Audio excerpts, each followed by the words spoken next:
Good evening and welcome to the Tuesday, January 9th meeting of the Issaquah City Council Services and Safety Committee. I am Tola Martz, the chair. Mariah Batiste is to my right, and Chris Ray, our freshly minted city council member, is covering in January for Eileen Barber, who is of course not on the council anymore. So welcome, Chris. Thank you. It looks like you have a fairly easy first entry into council committee land. We have two items on the agenda, and then we also have one walk-on. So I would like to ask the city, where do they want to put the walk-on in regards to the other two? We do it last. We can do it last. All right, we're going to do that last. So that means we're going to start off with Agenda Bill 7522, creating the Vision Issaquah organization. And that's going to be with Tim Dutter, our Economic Development Manager. Visit Issaquah. Sorry. Vision sounds pretty cool. Vision. Oh, yeah, I'm going to put my reading glasses on now. Sorry. Well, good evening. My name is Tim Dutter. I'm one of the economic development managers here. Tonight I'm here to talk about the LTAC and the Visit Issaquah organization. And it's a bit of a story, so I'm going to take you from the beginning all the way to where we're at and kind of how we got there. This is the Lodging and Tax Committee. This is a quick slide, kind of shows how the lodging tax can be used, the things that it can be used for. In essence, it can be used for tourism and marketing tourism. So if you're wondering, before you do that, where do we get our money in LTAC? the lodging tax? Yes. Primarily from the hotels. So we have two hotels. Four hotels. Four hotels. Four hotels that Two, collect the four. tax. We have four hotels. Four hotels. Okay. And then Airbnbs. And Airbnbs. Yeah. Five. I'm being told. Five? Five What's hotels. fifth? They're multiplying. They have two. There's a Marriott, there's Motel 6, and there's Holiday Inn. There you go. Five. So visitors who Off to a good stay in start. any one of our five fine hotels plus Airbnbs pay a charge that goes into LTAC. All right, good. Okay. Just want to make sure everybody understood that. Sure. So why tourism? Why are we looking at doing a visitors organization? Because we're in Issaquah and we have tourism assets, and we have a lot of them. And we have events here that promote tourism. Think of the ABP, think of sports tournaments, think of conferences. So what we're starting to look at is who brings all these things together. So we've got the hotels and the motels, we've got the logistics, the amenities, the restaurants, the tournaments. Think in your mind something like something as simple as a soccer tournament. They're coming to town, they're going to stay for 2 nights. Let's say there's 10 teams. They want to coordinate a deal with the hotel to book a certain amount of hotel rooms, maybe to set up in between their games, times to go out to eat in Issaquah, maybe go tour the hatchery. Who's coordinating all of that? We don't really have somebody in place to do that, and a lot of other places do. And these are just some other examples of other DMOs in the state of Washington. There's a lot of other ones. I think there's over 30, but these are ones that are in our area, somewhat, except for Spokane. So what does a DMO do? The DMO takes the marketing to the next level. So a lot of these hotels and motels, a lot of our amenities and attractions, they know how to market what they have, but they don't necessarily know how to market Issaquah as a whole. And that's what this DMO's job would be to do. They're the ones, when you go into a hotel, who would create that brochure, those rack cards, and show, here's what we have to offer. Here's the restaurants that we have. Here's the marketing website. We don't really have one right now. So how have the funds been used in the past? In the past, the LTAC funds almost operated in a similar fashion to the mayor's capacity grants, where there's a pool of money, and then the committee would get together and decide which nonprofits in our region or our city that they would go back out to. Looking back on that, communities in general have gotten in trouble for doing that, and whole community projects have even been shut down. Those funds need to be used for tourism. So that's kind of how they've been spent in the past. Now let's look to where we're going in the future. So in 2015, the LTAC, along with the chamber, this is before my time here, hired Roger Brooks, international expert on tourism, and brought him in and said, what should we do? Do the case study. So he did, and he has 11 bullet points and recommendations that he has for the city of Issaquah regarding tourism. Fast forward, when I got here in July, I looked at this plan and said, okay, there's 11 steps here. What are the 2 big ones? What really needs to happen to get this thing moving forward? And the 2 that the LTAC and I kind of decided we came up with was to create the visitors organization and to hire the director to come in and to run it and to implement the rest of this. So in 2015 and again in 2016, and Skip's here, and he was on the LTAC, so maybe he can speak to this, they went about it a different way. The idea was to bring in a temporary contractor, if you will, to implement some of these first stages to kind of get the ball rolling. And they sent out an RFP, somebody to come in to begin to schedule those conferences, those tournaments, to work with the hotels, to work with our amenities and attractions. It didn't get a lot of traction. So twice, the chamber put their best foot forward and applied for that, and twice they didn't receive the contract to do that. And correct me if I'm wrong, Skip, there's only 4 applications that came in with each RFQ. And some of that might have had to do with the wording. Some of it might have had to do with the fact that there wasn't an organization or a board or anybody to report to. It's kind of a tough job to just hand somebody a lump sum of money and say, here's your metrics, go do it. So again, looking back on the Roger Brooks study, we said, let's go about it a different way. Let's create the organization. Let's bring the director in and say, you have an organization, you have a board of directors to report to, you have a mission, you have goals and metrics, here they are.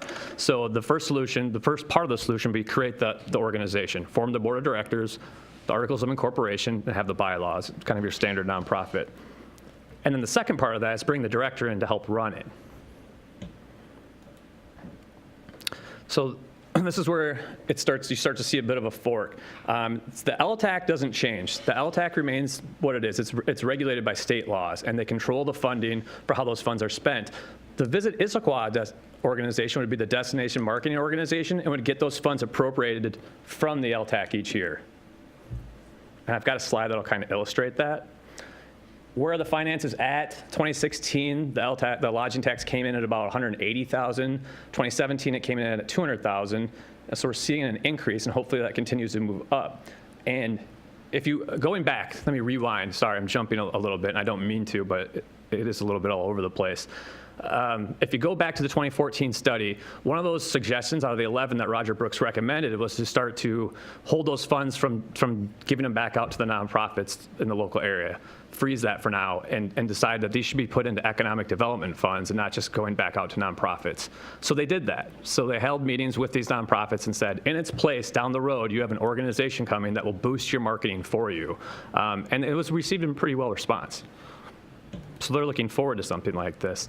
The director's budget, this is a rough breakdown. These numbers are fluid, nothing's locked in place. But generally speaking, it's about $150,000 to have the director in place, the salary being $75 to $85, and then the administrative costs coming in around $35.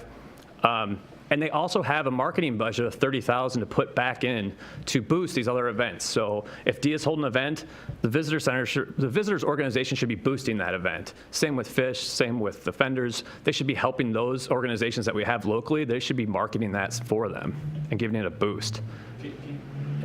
Tola? Step for a second. So when we do budgets for salaries,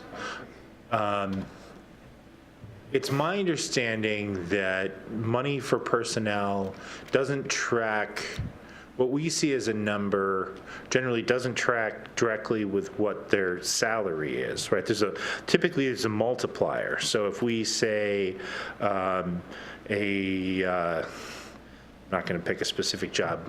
Let's say we needed a mechanical engineer, right? Okay. And we thought that they were actually going to get paid $150. The amount in a budget would be like, sorry, if we said they needed 100, the amount in the budget would be like 150 or 175 because there's a multiplier on that to cover benefits, right? All the various benefits associated with the position. I'm used to a 50% multiplier. That doesn't seem to be in here when you have the number, because it seems to be what you're saying is the salary is 75 to 85. So my question is, where's the benefits in here? They'd have to purchase their own benefits, because the LTAC, we can't provide benefits at this point. So they're not a city employee? No, sir. Got it, okay. No, I think that's a really important clarification.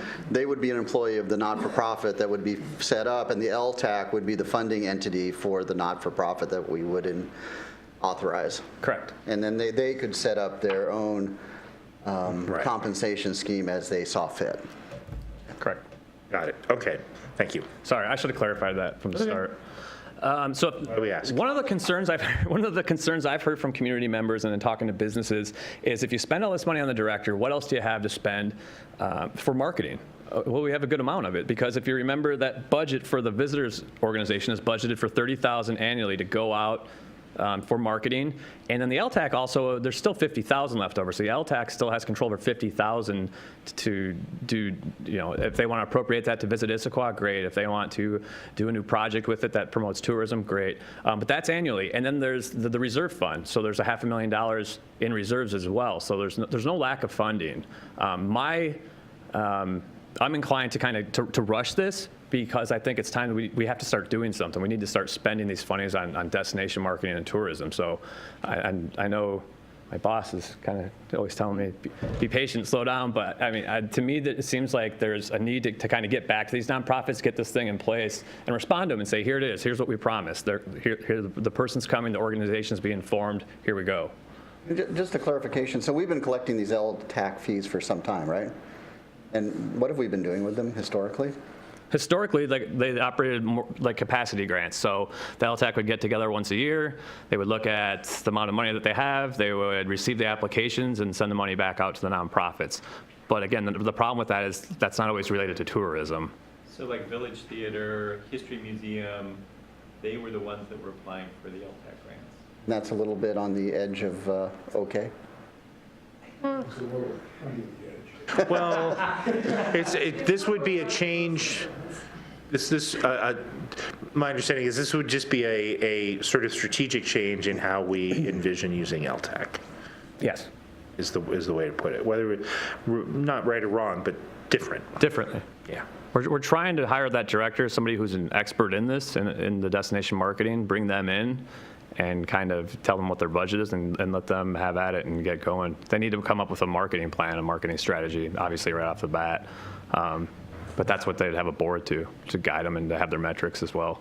But like I said, there's the 50 and the 30. So annually, every year, there's 80,000 going into destination marketing, which isn't a ton, but it's a good chunk. So we're not spending all the money on this director. But like I said, when those things are coming in, those calls are coming in, and we have nobody to respond. So right now, the other economic development manager, Jen, and myself are trying to field some of that, but we're not experts in tourism, and we don't coordinate these things. We can help. So this is where we're at. The agenda bill went before on consent on the 18th. Here we are at services. So next week, following week, on the 17th, we have a public forum to invite the public in to get input. If they don't, typically it's just called the DMOs have visit in front of them, visit Seattle, visit Issaquah. Some just say discover, some say explore, something, the name, the structure, but we want to open it up to the public and see what they like, what they don't like, what they would change, what kind of questions and concerns they have. So we've got an hour booked at the depot to do that. And then after that, the LTAC will meet again and make any adjustments that are needed, come back to this committee, present them, and then send it back again to City Council for approval. And to get the articles of incorporation and the bylaws written, we'll probably need to hire an attorney to help write some of that. And that's the next step, appropriate the funds. Questions? Can we use the LTAC funding then to fund the attorney to write the bylaws since it's setting that up? Yes, you can. Yeah, absolutely. So what we normally do is, in committee, we have two steps. The first is we ask informational questions of city staff and anybody that they've brought to support it.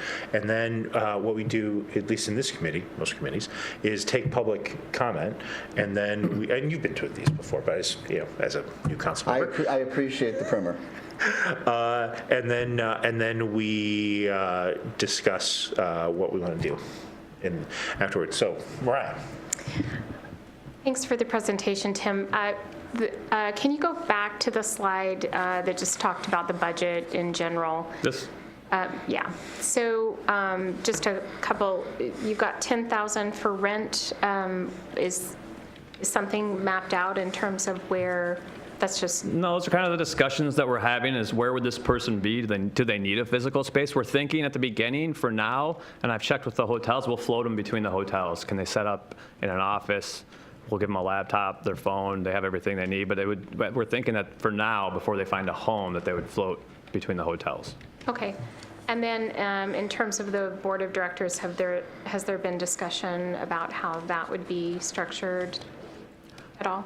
The first thought in the Brooks study recommends that you take the LTAC, the 5 members, and that you add 4 to 6 additional members from the community, and it would probably be from those organizations. But looking at that, it starts to get tricky because you have people sitting at the table who are asking for the funds that are at the table. So we're thinking to keep the LTAC in charge of the funding and the visitor organization as a separate board. But we're thinking of bringing in people that are in the tourism industry. One of the people that we thought about bringing on was the new president of Delta Airlines, a couple of our restaurants here in town, some of our things, some of the people in the area that kind of have a background in tourism. We don't want the same old, same old. We want a new board, new fresh start. Thank you. The more the merrier. No, that's not always true, Tola. All right, so other informational questions before we open it to public comment? Oh, all right. So is there any members of the public that wish to speak to us? Mr. Rowley, if you would join us at the microphone.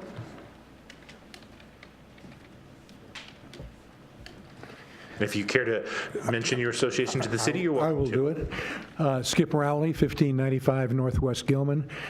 I'm with Rowley Properties and was one of the folks that helped set up LTAC way back when. There's even a little more history than Tim alluded to with this organization, or the attempt to set up an organization. Quite a few members in our community got together and said, this is what we want to do, but we couldn't get the organizational structure set up properly with utilizing LTAC funds. And again, LTAC is something that was provided by the legislature to support tourism in all the various smaller cities. And so until Tim came along, we didn't really have a good way to do that structure. He alluded to giving money to some of the nonprofits. LTAC has got a little statement that says that it's for heads and beds. It's a tourism thing that's supposed to provide occupancy in hotels for people that are coming here to see the various aspects of our community. And we would get people that would come up and apply for funding, really good people that had a wonderful program, but it had nothing to do with tourism. And sitting on that board, I'd have to look at these folks and say no. And you feel like a jerk because you are saying no to something that they really believe in. And then finally, the state legislature re-emphasized that LTAC was for tourism only, and it couldn't be just peanut buttered all over town for nonprofits that thought that they should have the money. If you look at LTAC in a way that is self-perpetuating, you will continue to get LTAC funds from people that stay, and if you can attract a substantial number of those folks, the money keeps rolling in for tourist activities. You also get the sales tax out of this that is generated when people spend the money for tourist activities. And I think LTAC is now on the right direction. It's well organized. I think the people that are part of the LTAC board know what they're doing. I think Tim has done a good job of explaining how this could be set up. And so I would hope that when this will get all through with these hearings and stuff, that you would recommend to the council that we do this, because I think it'll be good for the community. And finally, the one last thing is that there is another attempt in the legislature to establish and refund a tourism bureau for the state of Washington. Some people would say, okay, that's great, that takes care of our problem, the state's going to take care of it. That's not the way it works, and I'm sure you all know that. So this would be a way to leverage those funds if it happens, and I hope it does, because we need the state involved in the tourism activities. But it's a good program, and it'll work well for you, and it's well funded, and it's got a substantial amount of money in the bank to be able to do things with. Thanks. Thank you so much for your comments. And any other members of the public wishing to speak, you come to the microphone. And if you wish to state your relationship to the city, you may. Lindsay Walsh, 1769 28th Avenue, Northeast, speaking as an individual, not my membership on PPC. I really like the idea of creating the Visit Issaquah organization, and I think it's time with that budget. The concerns I would have are, as you were talking about the benefits, are there any concerns with LTAC having that kind of state authority funding a nonprofit organization that would then hire somebody as a 1099 employee that wouldn't necessarily have benefits? I don't know if there are any legal issues there. And then also, I would just say, make sure that there are some metrics involved with it. If they're receiving an annual funding, I would expect that there would be a requirement for an annual report that shows how they spent the money. And particularly that first year, if there's not going to be somebody in, as the director for several of those months, making sure that whether or not we want that money to go into additional marketing, or whether we want that to kind of sit in and wait until there's a really good plan, maybe in 2019, to spend that out as extra. So, thanks. Thank you for your comments.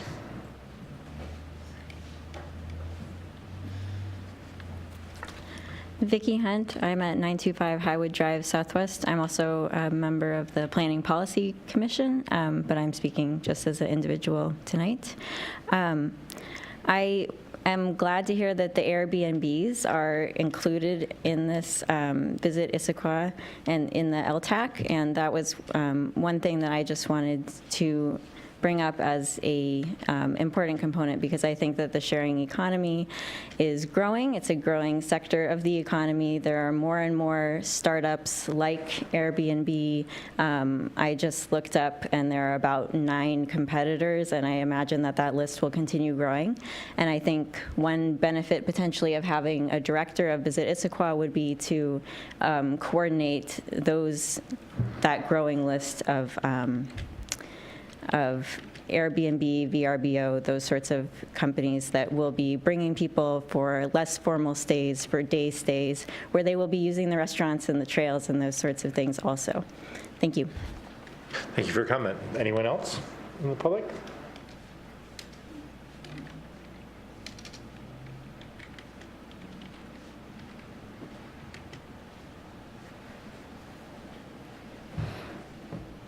It'd be great to have this happen, actually, finally. Lots of stops and starts. Now, things I don't understand, I suppose, would be this category. I don't understand what the city's interface is with the bylaws and a potential marketing campaign for the city. Does the city have to agree that this is the angle that we should be going for a marketing campaign, or is that just totally independent? So I don't understand how much money this type of an organization tends to need in a year for a similar city in size. So while Tim thinks it's a lot of money, I think it sounds like a small amount of money, because I could spend $50,000 in like 2 weeks. So I would like to actually understand if this is a fully funded situation. And then one of the things that seemed clear from the past when we had meetings is the need for an events calendar for the entire city, so that you could go to one place and see all the events that were happening in Issaquah. And while this isn't necessarily heads and beds, I was wondering if that type of a fundamental architecture for the city would be able to be done within LTAC. Thank you for your comments. Is there anyone else from the public wishing to speak to us this evening? All right. So a couple following questions I have for staff. One is on reporting structure. Did you talk about that and I missed it? Do we have a proposed idea on what the reporting back to the council is? It hasn't been designed yet, but we will come up with a structure on metrics and hotel stays, increases at the different amenities that we have, the attractions, and to look to see, are they increasing? Sure. I was thinking more of the reporting cadence back to the city. So what I would suggest is twice a year to services and then once a year to full council. Absolutely. So if we can think about when this comes back to the full council, having something that clarifies the reporting structure back, that'd be great. Because it's a decent amount of money each year. And it wouldn't need to be a big thing to full council, but I think services would want to take a good look at it each year, maybe a couple times a year. But you guys can think about that. I had another question. So you mentioned Airbnb. There's the other, right, like VRBO? If I do something through VRBO, is there Yes, they exist. I just don't have the info yet. They are. I know that they're supposed to be paying. I think that they are. I need to see the breakdown of who's paying what exactly. I wondered if it was Don't have it legally yet. a different type of transaction, so it wouldn't be covered, but it sounds like any of those kinds of, I mean, I've never actually used Airbnb. I've only used VRBO, so I don't know the difference. I've never used either. But they're both covered. Yes. Okay. Any other questions before deliberation? I just have a couple clarifications. Do we have any benchmarks on similar organizations in terms of their level of success? I mean, because we're changing our operating model here with this, and I'm just kind of curious if we had any benchmarks to compare to.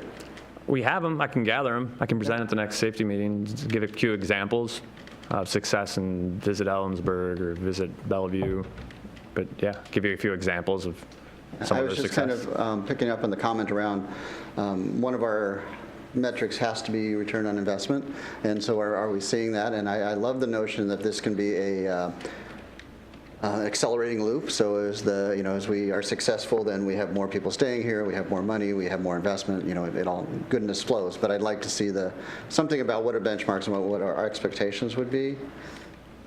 And then the other thing that I think is interesting about using the not-for-profit autonomous model, so taking it out of the city, is the ability to raise funds from other sources. So we're not solely reliant on this Vision Issaquah or Visit Issaquah on the LTAC funding, and then so that we could go and raise money from other sources. Absolutely. Most organizations develop into doing that, sponsorship, support for programs.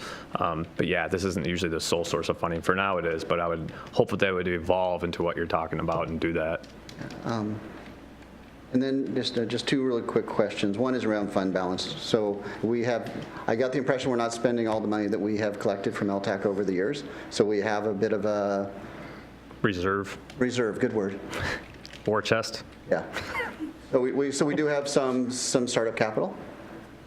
And then I have one concern, and that is I'm concerned that you're going to run into the same problem that you ran into trying to contract for someone to do this, with hiring someone at that salary with, not clear on what their total comp package is going to look like. So just something to think about, and something when you're talking to other organizations that have done this, is that a reasonable expectation for attracting the quality of person that we're going to need to rock this thing? I think you're right. I mean, that number's still a little bit fluid, but the way that we got that number, the 75 to 85, is just looking at other nonprofit executive directors and kind of what they're making in the area. But if we get the right person, that can be flexible to an extent. I think that's a great question too, because as we know, anybody who's got like a quota, if you carry a bag, as they say in sales, like, that's hard. Anybody who cold calls out, right, and so the market tends to reflect that. I just have to say that I digress here for a second. So back in the 90s, the show Pee-wee's Playhouse, they would have a secret word. And whenever someone would say the secret word, they'd drop confetti and all that. And you said the secret word metrics, so I just have to say Chris is going to do just fine. We'll have metrics and data. We'll have metrics, measurables, absolutely. I'm all blushy. Okay, so one other clarification. So this says that what we are considering here today is for review and recommendation returning to the full council on or before February 5th. But that's not what I thought I heard you say. I thought I heard you say that it was going to go out for community engagement and then come back to services again. So it could. So the question is, so Come to the microphone. Director Niven, I know. we'd love to hear from you. Thank you. So, pardon me. Keith Niven, Director of Economic Development. So I think it could be at the committee's discretion. So there is this desire to go out to the community and see how much community interest there is in forming this DMO. And so we're planning, as Tim mentioned, a meeting on the 17th at the depot. And what we could do is, if this committee wanted us to touch back in February, we could come back to services in February and then take the agenda bill to the full council after the next services meeting. How would you both feel about that? I'd like to see it again after public hearing, and see what you've learned and how you have evolved it and refined it as a result of that. I would like to see it come back as well. I think anytime we have an opportunity to have some community engagement and then get that feedback before we go forward makes a lot of sense. All right, so Teresa, do you know what it is that how this will have to, the language that we would need that we're talking about, have it come back to committee in the February services meeting and then back to full council? All right, so that's what we're voting on. Are we all in favor? Aye. Yes. All right, 3-0. Okay. Thank you very much. Thank you. For the presentation. Thanks for the public comment. And now we are going to move on to Agenda Bill 7295, amendments to IMC 16.04 construction codes, and this is Crystal Kolke, acting building official. I know where I am. Hold on here. Hi, I am Crystal, and I am the acting building official for Development Services, and I'm going to introduce you to something very exciting. These are amendments to the IMC construction codes. This should be fairly simple, and I won't get into the details unless you would like me to. But I'm going to give you a little bit of background about the codes, and just let you know how the code adoption process works. The state of Washington basically mandates all the jurisdictions to adopt the state building code, and there's basically 9 model codes. The basic ones you might be familiar with are like building code, fire code, residential code, plumbing, mechanical, and local jurisdictions have to adopt them so that they can enforce them and so that they can make local amendments to them. So that's the process it goes through. The city of Issaquah did adopt the 2015 international codes based on the state building code model. I want to tell you a little bit about our alliance with the eCityGov organization. It's an organization you're probably familiar with. Involves a bunch of the east side cities. It's branched out now, includes Snohomish County and King County, Bellevue, Kirkland, Sammamish, a lot of different jurisdictions. And the purpose of us getting together is to provide some consistency.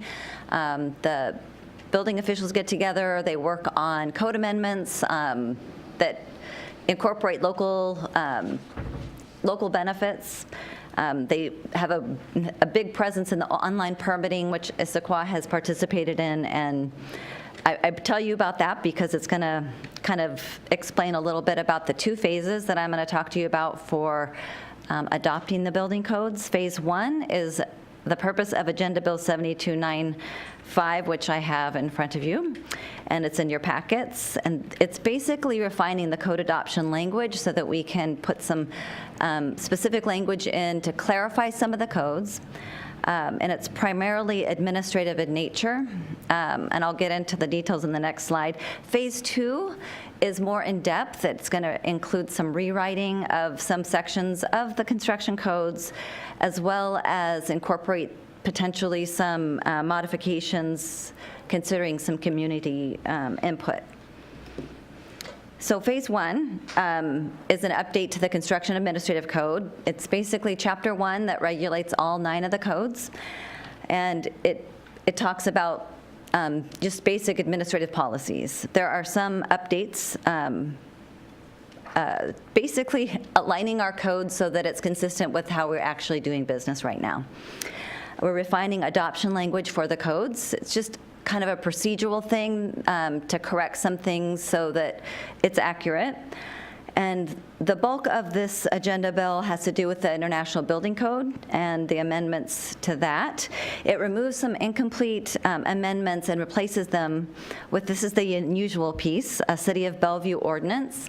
City of Bellevue is an important jurisdiction for us to model because the amendments that we would be adopting through this ordinance are important because they affect things that the fire department would assist us on. So we have some larger buildings, and if we ever had a fire emergency, City of Bellevue would assist us on those. So us being consistent with the way that City of Bellevue policies are would assist us in being able to deal with those emergencies quickly and effectively. The main two concepts that the City of Bellevue ordinance adjusts are the smoke control and high-rise provisions. So we're talking about bigger commercial buildings that have, we'll fine-tune those requirements. There's some ambiguities in the code that this will help correct. There's some other minor ones in the National Residential Code. We're doing what the code mandates by completing a table, and it just brings that table up currently. It's a really simple process. Just to highlight phase 2 so you know why we're separating out the two phases. Phase 2 would get rid of the Bellevue amendments, and we would adopt those as our own, individually, line by line. We'll have the opportunity to include some additional refinement, and then I gave you a couple examples of things that we would be able to do some additional research on for electrical code coordination. We, in the city of Issaquah, rely on L&I to do electrical inspections, so they regulate that. The second component would be to rewrite the construction administrative code, and that would be an overhaul. It would bring the construction administrative code in alignment with the 2015 family of codes. For example, we would modify procedures for notices of violation. It just makes it easier for staff to monitor the processes. It gives a new building official the opportunity to have input in the changes. So I am acting at the moment. Next week we have a new building official coming on staff, and so it'll give him the opportunity to have, give us some input and make some additional changes.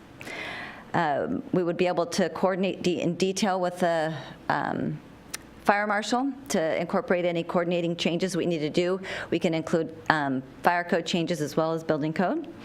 And we can consider regulations for solar readiness, but we need additional input from council and the community on the direction that we want to go. And so I really feel that we need to have that input before we make code changes. And considering local sustainability goals would be under that as well. Another phase we would do is include some geotechnical regulations as part of the updates.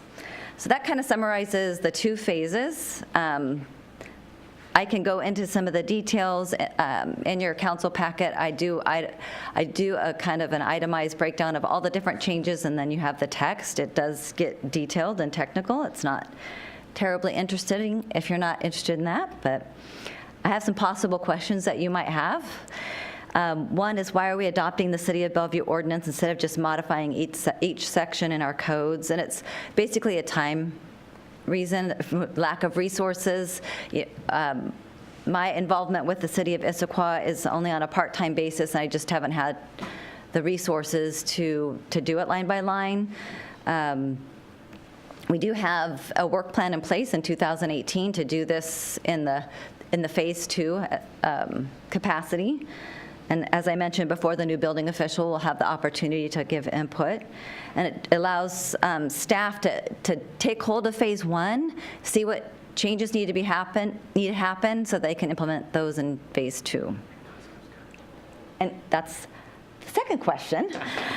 Why is it necessary to do it now? And the reason is we need to refine some of those code amendments that are already in place that aren't clear and are currently conflicting with the fire code. And the building code and the fire code need to coordinate, and that's an intentional coordination. And this is really important because we do have some new high-rise structures coming for Costco, and we need to get these in place now. That's why the push is to get this implemented. So, questions? What questions do we have? I have a couple of specific line item questions. Okay. I just have Chris? a really generic question. So we're making spot changes. We're changing this here and that there and something else over here. How are we ensuring internal consistency so that when we change something over here, it's still consistent with the balance of the building code, and also internal consistency across the whole IMC, that we're not changing something in the building code that now conflicts with the larger municipal code? Oh, well, the municipal code doesn't really govern the details that the building code, residential code, mechanical deals with. The Issaquah Municipal Code is more, broad in nature, and there would not be any conflicts. These are like specific, like, how wide is a corridor in a single-family residence, or things like that that is not established in the municipal code. And it has been vetted through the city of Bellevue, the specific ordinance that we would be adopting, a portion of their ordinance. And then all the other ones are pretty standard. The modifications to the administrative code are adding in some some exemptions for permits, like we're exempting some specific single-family permit requirements for putting solar panels on a house, as long as it meets certain weight criteria, it's done by a licensed professional and things like that. And that's to kind of promote people doing these smaller jobs where there's no real benefit for the city to require a permit because they need to get an electrical permit through L&I. That's really the key thing for solar. So that's one of the changes. So did I answer your questions about no conflicts? I'm okay for right now. Okay. Right. Go ahead, Toll. So let's go to the top of page 11 of the ordinance. And my question is, this is item 25 relating to photovoltaic panels. Okay. So my question is, I have a hard time understanding, is this saying that if the photovoltaic panels meet the following criteria, then certain things are true? Or is this saying that all photovoltaic panels shall meet the criteria below? No, that is in the heading of where permits are exempt. A building permit is exempt. So if they meet that criteria, then they do not need to pull a permit through the city. They So still have to meet the requirements in the code. Right. But if they meet certain criteria, you can have any kind of solar panel system that you choose, but if you're going to go with the standard lightweight ones, there's no building permit necessary. I see. So if you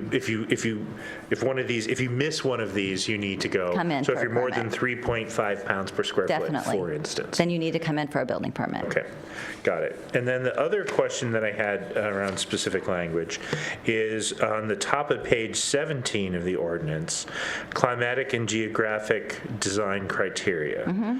So it moves to a speed of 110 miles an hour versus the previous speed of 85 miles an hour. Yes. And I realize this is just getting compliance with the state, but the nerd engineer in me That's knows good. that I'm the energy excited. is to the square of the velocity, right? So that's actually a 67% higher threshold than the 85 miles an hour is, because it's the square of the wind speed. So is this going to have a practical effect on? I can totally explain that. I'm so excited that you are interested in that, actually. That section is something that we actually don't have control of, because that is actually already a mapped wind speed, and that wind speed 110 is actually an ultimate wind speed. It actually didn't change. 85 is the Sustained. reduced one. What's the difference? Allowable, ultimate and, I can't remember the name of the other category, the 85 miles an hour. When you actually design, like in wood, you can use the allowable stress properties, so it's similar to that. The way the code now talks about wind speeds, it uses the ultimate mile, fastest mile. It's just a way that they put it into their tables. So we actually didn't pick that wind speed.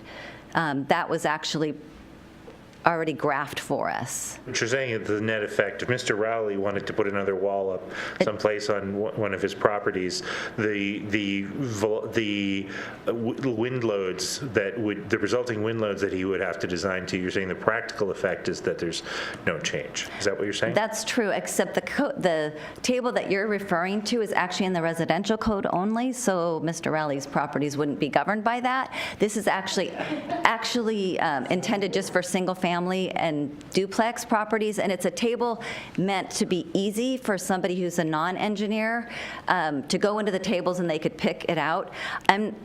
I'm pretty sure there's not even one house that's designed in the city of Issaquah that actually goes and pulls information out of these tables. Everything's engineered designs. But we still use 110 miles an hour for the wind speed commercially. That's what the current design is. And the building code regulates that, and it's already established there. So we don't expect this will have a practical impact. No, it won't. On people building things in our city. No, because that's what the current requirement already is. Even though it says 85, but it's a The different old kind one of- said 85 in error. Because it was right in its own way back then, Right. but it is 110. Well, this is like yield stress versus ultimate stress, right? That's what I was looking for. Yes, exactly that. Okay. It's just the wind Now- loads equivalent of it. Yes. See, if Mary Lou were here as a civil, she could probably tell me all about it, but I am but a lowly mechanical engineer. Questions? I have just one other, because I'm just a follow-on to what you said, Tola. Is there anything that you've identified in these changes that has a material effect on the building code, so that as rewritten and as interpreted is going to either loosen or crank down on the requirements for building either residential or commercial? We're not allowed to loosen, just so you're aware. Okay. The state doesn't allow us that, and we don't want to. The codes are minimum codes. It's actually, the intent to do local amendments is to create code that is specific to our jurisdictions. Like Seattle, for example, has unique built environment because they have steep streets and they can't maintain accessible paths sometimes, and they have existing buildings, so they have specific codes that deal with Seattle. There's a whole other a lot of different things. They're not governed by the state building code, but I lost my train of thought. We have like crazy geotech. Oh, yeah, geotechnical issues are a big thing. Though we're not specifically doing anything in this agenda bill, this is actually mostly administrative. It is honing in on some specific things that we deal with all the time. And we have to do code alternates all the time to address them. One has to do with rooftop decks, which we have to deal with all the time, and how do you deal with them, because the building code's not really clear, and is it an additional story, and it just makes it a little bit clearer. We're modeling that out. That's one of the Bellevue ordinance requirements, which we've already accepted on different buildings in town as an alternate means and method, if you know what I'm talking about when I say that. Okay. Yeah, I'm not sure I'm getting the answer that I'm looking for, and that may be okay, and we can come back to this. But so there's a whole lot of changes in here, and the last thing any of us wants to do is go through them one by one.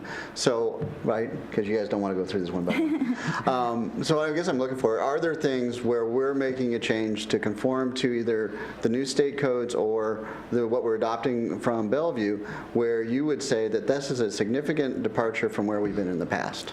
I would say not a significant departure. I would say we're actually implementing some of them already because they're already incorporated into the amendments adopted to the fire code. They were just not adopted to the building code in tandem. And so now our codes are conflicting and we need to get them synced up. That's the biggest issue. And that is really the driving force because it's dealing with the smoke control requirements, which fire has a lot of input into. And so it brings our building code up to that same standard. There are other things having to do with high-rise buildings, which we really need to get cleaned up in our code so that we are in line with Bellevue standard, which they pay a little more attention to high-rise structures because they have so many. We're just starting that. Mariah? So, and I'm just trying to make sure that I'm clear. So, and in terms of the Bellevue ordinance, basically taking the parts of that were clearly related to the work that we were trying to do in terms of high rises, that kind of thing. But then if I'm reading down here correctly, things like, for example, the flood hazard areas and that kind of thing were not. No, that wouldn't taken make from the sense. Right. Bellevue ordinance, obviously. Right. So what we needed to take from the Bellevue ordinance is what has been presented here. I took out anything that could be conflicting with our municipal code, and that would be exactly that, the flood hazard, and there's some things like pedestrian protection. Those are all already governed in our municipal code, so. Other questions before we take public comment? Before we take public comment, I'll mention that one of the questions I had coming into this was, and for our PPC members, that oftentimes in committees we see things before citizen commissions first. And this is a measure that we did not, and I was informed and I was educated that building codes are not things that go before citizen commissions before they come before council. So in terms of public engagement, this is an area that normally does come first to a council committee, not out to a public commission. So, just in case anybody wondered. And with that, I will ask if there's any public comment. Yes, please come to the mic. Hi, I'm Vicki Hunt, 925 Highwood Drive Southwest, and a member of PPC, Planning Policy Commission, but speaking as an individual. I think the smoke control and fire control codes are obviously very important, and in reading this memo, I was just struck by the fact that it says it is a quick fix using the Bellevue version. In the Planning and Policy Commission, we've had a number of discussions about on the near horizon vertical mixed-use buildings, also mid-rise and high-rise buildings. And so my concern for the future would be that these sorts of codes have a longer runway so that there can be the potential for actually implementing some of the things like the local sustainability adaptations that are specific to Issaquah, because it seems like in this case it was a quick fix and there were reasons for that, especially that it was motivated by Costco, so a particular case. But in the future, I think there are going to be the need for new kinds of regulations for new kinds of buildings on the near horizon for Issaquah. So I would like to see the safety codes be up to speed and get ahead of the curve instead of playing catch up. Thank you. Thank you. Any other public comment? Ms. Marsh.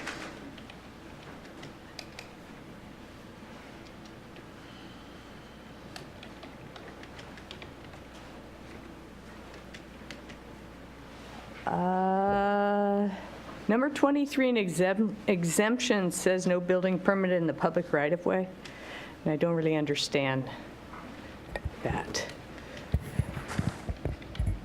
Yeah, but they're going to have to ask you to explain it because you can't respond to me. But council may ask They for may clarification on that. Yeah. I will ask for clarification on that. Thank you for your comment. Know whether she was supposed to answer. And they default to not answering you directly. Oh, my goodness. Thank you for that feedback. Any other feedback? So I will ask. There's a public question about exemptions for in the right-of-way. What's that about? That is just standard policy. We do not do building permits. That's a right-of-way issue, different department, and our codes regulate the built environment, not public property. And it's more there for clarification because people have that question all the time. It's just not part of our jurisdiction. So there's somebody else that Different got it. permits. Different language. All right, thank you very much. All right, so what we're talking about in front of us is the administrative recommendation is to return it to full council on January 16th. So our January 16th meeting, because we have so many candidates for the open seat for city council, we're currently thinking it's going to be approximately 3 hours for the interviews, and then 3 hours worth of council business. So I'm going to suggest that we consider having this come back on consent agenda, because we as a committee have talked about it, because it doesn't seems like it doesn't represent a full council public policy issue, and because our fellow council members can watch this very video right now if they want further opinions. But if either of you think it should come back regular business, we can bring it back regular business. But like I said, we're at 6 hours at the moment. No pressure. It's like scare tactics. What do you think? I think consent is great. Consent, Are we unanimous agreement? yes. All right, so 3-0 to come back on consent. Thank you very much. Thank And you. thanks for answering all of our questions. So with that, we have one more walk-on item. Who's presenting the walk-on? Is that you, Chief? Talk about it, yeah. Chief Beerbaum of the Issaquah Police Department? Yes, please do.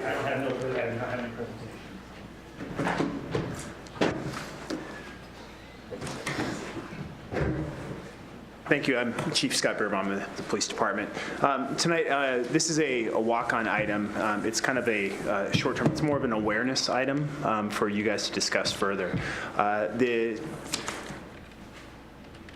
The Influence the Choice Drug Prevention Alliance for Youth, a portion of the Issaquah Schools Foundation, has been in partnership with the city for the last 5 years for a federal grant, a $125,000 federal grant each year for the past 5 years for focusing on youth drug prevention. It is due up for an extension for an additional 5 years. So the process of the grant application for the funding is coming forward. Normally, with a significant grant that the city's involved with, it will come to council for a couple of touches to either look at through a committee meeting and then through full council. In this situation, there is a tight timeline on the application with the intent for the Influence Choice to have it posted for application on February 1, so we have a couple weeks away. With the applications closing in early March, and hopefully the grants will be awarded later in the year. The Influence Choice has come to the city again to have an interest of continuing this grant application process, and so kind of presented it to council to have this discussion of how to move forward. A couple of pieces about this is, again, it's a $125,000 grant to help support the funding. The city is acting as the fiscal agent in this, and there is not necessarily a full grant matching. Typically, that's what causes us to maybe move it forward to council for full council deliberations on whether or not the city wants to enter into this grant application. But because we're acting as the fiscal agent for Influence the Choice, it's a little bit of a different approach than our normal grant process with the city. So that's the information that I've been brought up to speed on this as of now. So kind of bringing it tonight to you guys to have a discussion of how you would like to kind of move this forward within the council. So this came up this afternoon, and what I said was I would like to have this have at least one touch with a bill in front of us. And so the question is, and this is because it's on a tight timeline. Normally it would be full council, refer to committee, refer back to, we would take a look at it, refer back to full council. What I'm suggesting is that this come back to council on the first meeting in February, when they have the agenda bill written up. There is an open question on whether there is a budgetary investment. Match, yeah. Apparently there isn't. The city match is we're acting as that fiscal agent. So we're the pass through for the $125,000 each year. So it's just staff time. Really, right? that's what it is, yes. So the question is, do we want to bring this back on consent and let council members pull it down if they want to talk about it further? There's no specific budgetary impact other than staff time, or do we just want to have it come back as regular? Because again, we're not really looking at it today in committee because we don't have it in front of us. So I thought I would ask the two of you what you thought. And How would you this proceed? has been we've already been doing this for 5 years. We've been involved in this, Right. in this grant process for 5 years, so this is an extension. That's what basically we're committing to supporting that extension and committing to that. I would be okay with that going to consent.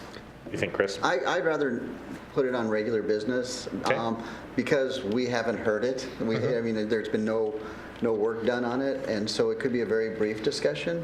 But I just think because it hasn't gone through any kind of vetting, I would like to see it come back to the regular agenda. Okay.